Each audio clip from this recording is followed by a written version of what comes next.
Ben, je suis Camille Bordard, je suis docteur en droit public de l'Université de Bordeaux et je suis actuellement chercheuse postdoctorale au sein de la chaire droit public et politique comparée de l'Université Jean Monnet Saint-Étienne.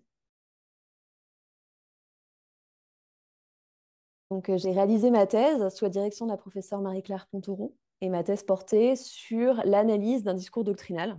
Donc, un discours doctrinal dans un contexte juridique, c'est le discours produit par les juristes qui produisent des connaissances sur le droit, généralement des universitaires et plus exceptionnellement des praticiens. Ce discours portait sur ce que j'ai appelé les outils de justice algorithmique, c'est-à-dire à la fois la justice prédictive et les bases de données de décision de justice à vocation exhaustive. Si j'ai fait le choix de travailler sur ce discours, sur ces objets, et pas de prendre ces outils pour objets, c'est parce que je suis ressortie de ma première lecture des écrits qui composent ce discours avec une impression diffuse d'homogénéité et de circularité autour de l'idée qu'il y aurait une incompatibilité de fond entre les outils de justice algorithmique et le droit français. De cette lecture, je suis ressortie avec un questionnement qui est ensuite devenu la problématique de ma thèse et qui est comment peut-on expliquer que toutes ces autrices et tous ces auteurs d'horizons différents et de pratiques professionnelles très différentes peuvent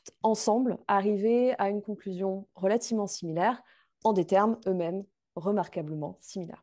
Ma thèse s'attelle à répondre à cette question au travers donc de l'analyse du discours produit par ces autrices et ces auteurs. Je passe en revue 3 hypothèses qui correspondent en fait à 3 manières de définir ce qu'est le droit français.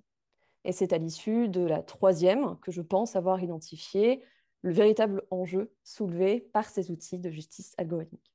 Parce qu'il s'agisse des outils de justice prédictive ou des bases de données jurisprudentielles exhaustives, dans les 2 cas, il s'agit de donner accès à des portions du droit qui jusqu'à présent n'étaient pas accessibles parce qu'elles ne faisaient pas l'objet d'une diffusion par les modes traditionnels de publication, en l'occurrence, des décisions de justice.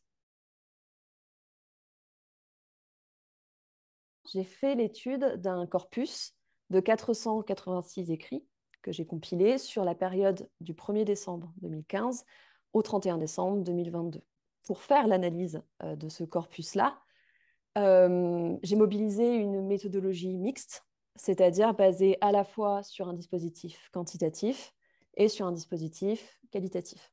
Dans une première démarche exploratoire et heuristique, j'ai structuré ce corpus de 486 écrits à l'aide d'un relevé systématique de 11 items argumentatifs, c'est-à-dire des arguments mobilisés par les autrices et les auteurs de ce discours, ce qui m'a permis de quantifier la mobilisation de ces arguments au sein du discours général, donc les 486 écrits, mais aussi au sein de discours plus spécifiques délimités en fonction de la qualité de leurs auteurs, donc des discours académiques universitaires et des discours praticiens. Cette quantification m'a permis de tirer des chiffres en nombre absolu et en proportion qui m'ont finalement permis de rendre mon corpus utilisable et maniable. Mais en tant que tel, cette quantification ne produisait pas d'informations de fond sur mon discours, en tout cas le discours que j'étudiais. Et c'est dans un second temps qualitatif que j'ai pu donner du sens à ces chiffres et donc au discours en général. Ce pan qualitatif de ma thèse représente en fait l'essentiel de mon travail de thèse. Et il est construit sur un outil que m'a offert le droit comparé, puisqu'il s'agissait de mettre en perspective ces items argumentatifs, donc les arguments utilisés par les auteurs du discours, mais il s'agissait aussi de démêler les arguments véritablement opératoires des stratégies argumentatives déployées par ces auteurs. Ce produit de contraste, je l'ai trouvé dans le droit québécois, et j'ai d'ailleurs pu réaliser un séjour au sein du laboratoire de cyberjustice de l'Université de Montréal pour réaliser ce pan qualitatif de ma thèse. L'interdisciplinarité était au cœur de ma thèse, à au moins 2 grands niveaux. Le premier de ces niveaux, c'est son objet, puisqu'on ne peut pas mener une étude de discours sans un investissement interdisciplinaire minimal.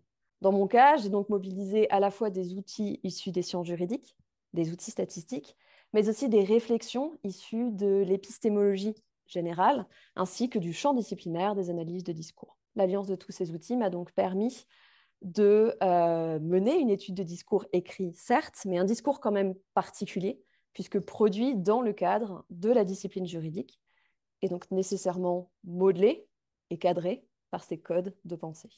Le second niveau d'interdisciplinarité de ma thèse se situe précisément dans l'utilisation du droit comparé.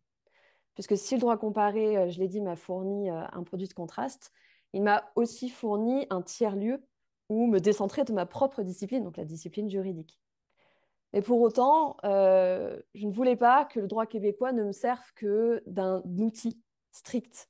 Je voulais pouvoir fournir une image du droit québécois et de la culture juridique québécoise qui ne soit pas déformée parce que ma culture juridique et mon éducation juridique française m'amènent à rechercher et donc à voir au sein du droit québécois.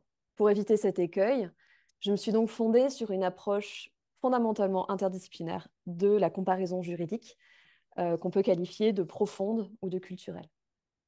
L'objectif est de toujours garder en tête que le droit étranger, donc ici le droit québécois, est aussi singulier et aussi complexe que le droit français, et que l'on doit donc lui reconnaître que cette singularité trouve ses sources dans une histoire, une culture, une sociologie propre.